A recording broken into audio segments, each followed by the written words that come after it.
സാമൂഹിക മുന്നേറ്റ മുന്നണിയുടെ വാർഷികാഘോഷം മാർച്ച് 1 ഡൽഹിയിൽ അതിവിപുലമായി സംഘടിപ്പിക്കുമെന്ന് ചെയർമാൻ കെ.പി. അനിൽദേവ് തിരുവനന്തപുരത്ത് പറഞ്ഞു. സഹോദരൻ അയ്യപ്പൻ 1917 സ്ഥാപിച്ച സഹോദര സംഘമാണ് സാമൂഹിക മുന്നേറ്റ മുന്നണിയായി മാറിയത്. സാമൂഹിക അസമത്വവും അന്ധവിശ്വാസങ്ങളും ഇല്ലാതാക്കുക എന്നതാണ് സാമൂഹിക മുന്നേറ്റ മുന്നണി ലക്ഷ്യമിടുന്നത്. വാർഷികാഘോഷങ്ങളുടെ ഭാഗമായി സമൂഹത്തിന്റെ വിവിധ മേഖലകളിൽ മികച്ച പ്രകടനം കാഴ്ചവെച്ച വ്യക്തികൾക്ക് അവാർഡുകൾ സമ്മാനിക്കും. പ്രിയ മാധ്യമ സുഹൃത്തുക്കൾക്ക് നമസ്കാരം.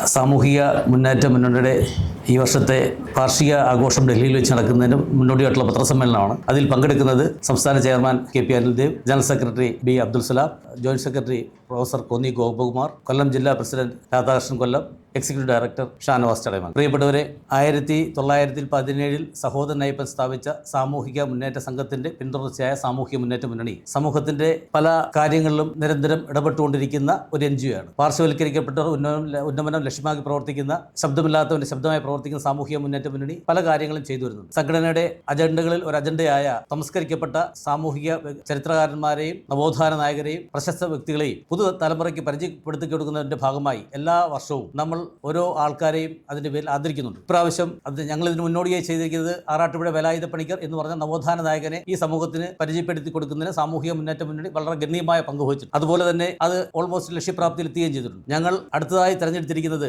കേരളത്തിലെ മാധ്യമ മേഖലയിൽ തുടക്കം കുറിച്ച, സ്വന്തമായ രീതിയിൽ കേരള മാധ്യമത്തിന് ഒരു വ്യക്തിത്വം കൊടുത്ത വക്കം അബ്ദുൽ ഖാദർ മൗലവി എന്ന് പറയുന്ന സാമൂഹിക നായകന് വേണ്ടത്ര പ്രാധാന്യം ഈ സമൂഹത്തിൽ വന്നിട്ടില്ല എന്നുള്ളത് ഒരു വസ്തുത തന്നെയാണ്. അദ്ദേഹത്തിന്റെ പേരിൽ ഞങ്ങൾ അദ്ദേഹത്തിന്റെ പ്രവർത്തനങ്ങൾ ഈ സമൂഹത്തിന് കാണിച്ചു കൊടുക്കുക എന്നുള്ള ഒരു ധർമ്മത്തോടു കൂടി ആ പ്രവർത്തനം ഏറ്റെടുക്കുകയും അതുമായിട്ട് ബന്ധപ്പെട്ട് ഉള്ള പ്രവർത്തനങ്ങൾ തുടങ്ങുകയും ചെയ്തിട്ടുണ്ട്. അതുപോലെ തന്നെ ഞങ്ങളുടെ വാർഷിക ആഘോഷങ്ങളിൽ സമൂഹത്തിലെ ഓരോ മേഖലയിലും വ്യക്തിമുദ്ര പതിപ്പിച്ച വ്യക്തിത്വങ്ങളെ ആദരിക്കുക എന്നുള്ള ചടങ്ങ് ഞങ്ങളുടെ ഒരു ഭാഗം തന്നെയാണ്. അതിന്റെ ഭാഗമായി ഞങ്ങൾ തെരഞ്ഞെടുത്തിരിക്കുന്ന വ്യക്തിത്വങ്ങളെ ഇതിന്റെ അവാർഡ് കമ്മിറ്റി ചെയർമാനായ പ്രൊഫസർ കോന്നി ഗോപകുമാർ നിങ്ങൾക്ക് പരിചയപ്പെടുത്തും. പ്രിയപ്പെട്ട സുഹൃത്തുക്കളെ, സാമൂഹിക മുന്നേറ്റ മുന്നണി എല്ലാ വർഷവും നൽകുന്ന പുരസ്കാരങ്ങളുണ്ട്. ഈ പ്രാവശ്യം കേരളത്തിന്റെ സാമൂഹിക സാംസ്കാരിക മേഖലകളിലെ സംഭാവനകൾ നൽകിയ ആളുകളെയാണ് തെരഞ്ഞെടുത്തിരിക്കുന്നത്. ഒപ്പം രാഷ്ട്രീയ മേഖലയിൽ അയ്യപ്പൻ സ്മാരക കർമ്മ ശ്രേഷ്ഠ പുരസ്കാരത്തിനായിട്ട് തെരഞ്ഞെടുത്തിരിക്കുന്നത് BJPയുടെ സംസ്ഥാന പ്രസിഡന്റ് രാജീവ് ചന്ദ്രശേഖരനെയാണ്. അദ്ദേഹത്തിന് ഈ അവാർഡിനെ തിരഞ്ഞെടുക്കാൻ കാരണം, ഈ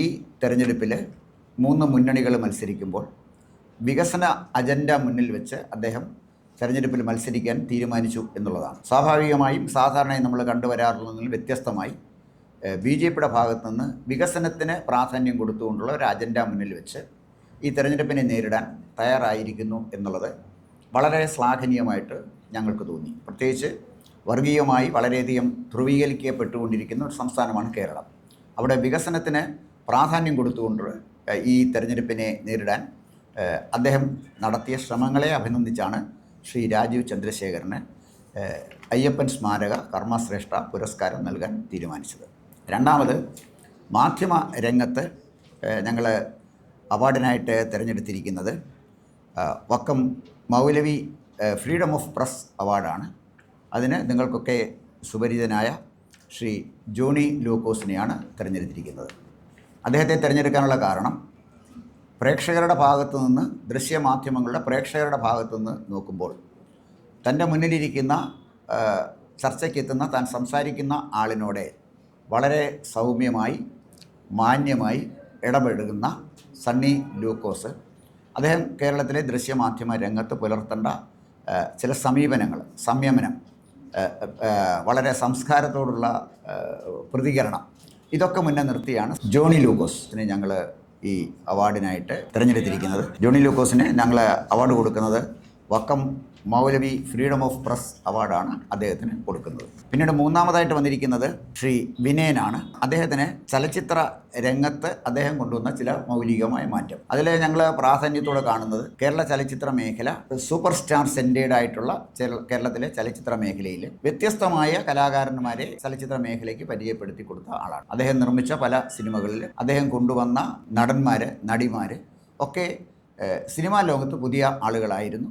സിനിമാ ലോകത്ത് നിലനിൽക്കുന്ന സമവാക്യങ്ങളെ മറികടന്നുകൊണ്ട് പുതിയ തലമുറയ്ക്കും പുതിയ തീമുകൾക്കും അദ്ദേഹം കൊടുത്ത പ്രാധാന്യം കൊണ്ടാണ് അദ്ദേഹത്തിന് കലാശ്രേഷ്ഠ പുരസ്കാരം കൊടുക്കാനായിട്ട് തീരുമാനിച്ചത്. പിന്നീട് നമ്മുടെ സാമൂഹ്യ രംഗത്ത്, രാഷ്ട്രീയ രംഗത്ത് കടന്നു വരുന്നതിന് അവർ നേരിടുന്ന വെല്ലുവിളികളെക്കുറിച്ച് പറയേണ്ട കാര്യമില്ല. ഈ വെല്ലുവിളികളെയൊക്കെ അതിജീവിച്ച് ഇന്ത്യയുടെ തലസ്ഥാനത്തും ഒപ്പം കേരളത്തിലും ഒരുപോലെ ശ്രദ്ധ പതിപ്പിച്ച് പ്രവർത്തിക്കുന്ന ഡോക്ടർ നുസ്രത്ത് ജഹാൻ അവർക്കാണ് പാർവതി അയ്യപ്പൻ സ്മാരക നാരീശക്തി പുരസ്കാരം കൊടുക്കാനായിട്ട് തീരുമാനിച്ചിരിക്കുന്നത്. നവമാധ്യമങ്ങൾക്ക് കേരളത്തിലുള്ള സ്വാധീനത്തെക്കുറിച്ച് പ്രത്യേകിച്ച് പറയേണ്ട കാര്യമില്ല. നാളത്തെ മാധ്യമരംഗം ഒരുപക്ഷെ ഏറ്റവും അധികം പങ്കുവഹിക്കുന്നത് സോഷ്യൽ മീഡിയ ആയിരിക്കും.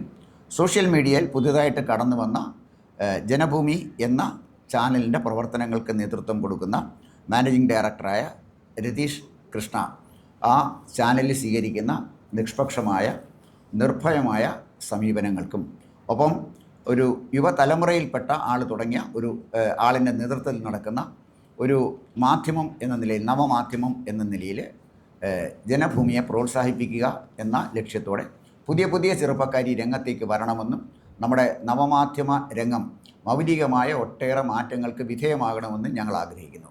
അതിൻ്റെ ഭാഗമായിട്ടാണ് ശ്രീ രതീഷ് കൃഷ്ണയ്ക്ക് മാധ്യമ പുരസ്കാരം കൊടുക്കാനായിട്ട് തീരുമാനിച്ചിരിക്കുന്നത്. ഇതിന് ഒരു പ്രത്യേക കമ്മിറ്റിയെ ഞങ്ങൾ രൂപീകരിക്കുകയുണ്ടായി. എൻ്റെ പേര് പ്രൊഫസർ കോന്നി ഗോപകുമാർ എന്നാണ്. ഞാനാണ് ആ അവാർഡ് കമ്മിറ്റിയുടെ അധ്യക്ഷൻ. കൂടാതെ ഹൈക്കോടതി അഡ്വക്കേറ്റായിട്ട് പ്രാക്ടീസ് ചെയ്യുന്ന അഡ്വക്കേറ്റ് സെബാസ്റ്റ്യൻ ജോസഫ് കുരിശുമൂട്ടിൽ, കേരള ശബ്ദത്തിൻ്റെ എഡിറ്ററായ Shri R Pavithran, career magazine തുടങ്ങി കേരളത്തിലെ ചെറുപ്പക്കാർക്ക് കരിയറിനെക്കുറിച്ച് പുതിയ സങ്കല്പങ്ങൾ നൽകിയ ശ്രീ രാജൻ പി തുടിയൂർ എന്നിവരടങ്ങുന്ന ഒരു കമ്മിറ്റിയാണ് ഇതിന് ഈ അവാർഡീസിനെ തിരഞ്ഞെടുത്തതിൽ പ്രധാനപ്പെട്ട പങ്ക് വഹിച്ച ആളുകൾ. ഇത് ദില്ലിയിൽ വെച്ചാണ് കൊടുക്കുന്നത്. ദില്ലി കോൺസ്റ്റിറ്റ്യൂഷൻ ഹാൾ ഓഫ് ഇന്ത്യയിലെ കോൺസ്റ്റിറ്റ്യൂഷൻ ക്ലബ്ബിൽ വെച്ചാണ് അവാർഡ് കൊടുക്കുന്നത്. മാർച്ച് 1 തിരുവനന്തപുരത്ത് നടന്ന പത്രസമ്മേളനത്തിൽ സംസ്ഥാന chairman KP Anildev, general secretary D Abdul Salam, joint secretary professor Konni Gopakumar, Kollam ജില്ലാ president Radhakrishnan Kollam, executive director Shanavas തുടങ്ങിയവർ പങ്കെടുത്തു. കൂടുതൽ വാർത്തകളും വിശേഷങ്ങളും നേരിട്ട് ലഭിക്കാൻ ജനങ്ങളിൽ നിന്ന് ജനങ്ങളിലേക്ക് ജനഭൂമി ന്യൂസ് സബ്സ്ക്രൈബ് ചെയ്യൂ. ബെൽ ബട്ടൺ അമർത്താനും മറക്കരുത്.